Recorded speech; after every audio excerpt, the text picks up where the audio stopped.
Today's story came from Reddit. The user didn't share his real name, so we'll call him Mike. Mike lived in Singapore. Mike was the social type. He got along with everyone. Among those he was close to was his physics teacher. The students used to joke that he wasn't the best teacher. Still, he showed up every day. He taught what he knew, and he never gave up on trying to connect with his students. Eventually, he found a way to get their attention by telling stories, spooky stories. So when he noticed his class starting to drift, when the heat and silence started to settle in like a fog, he'd pause and casually ask, "Have you ever heard any ghost stories about a hospital?" And it worked. And then he would begin. "This story came from someone I know," he'd say. "It's not mine, but I can promise you one thing.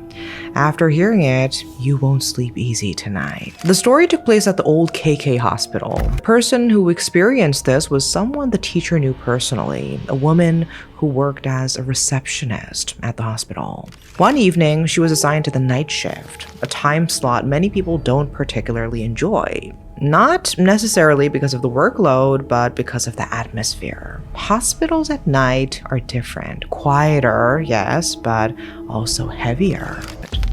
Her station was on the same floor as the delivery rooms. It was common after birth for nurses to transport soiled sheets, bloodied linens, cloths used during delivery to a collection point for disposal.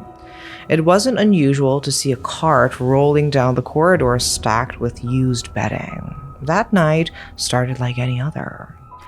But that day, that one particular day, something was different. The receptionist noticed that the sheets being brought out from the delivery ward were almost clean. Not spotless, of course, but strangely absent of blood. So she paused for a moment, thinking it over. Maybe it was a slow day. Maybe not many births had taken place. She brushed the thought aside and returned to her paperwork. Later that night, a nurse stopped by her desk to chat, small talk. As they spoke, the receptionist casually asked, "Not many births today, right?"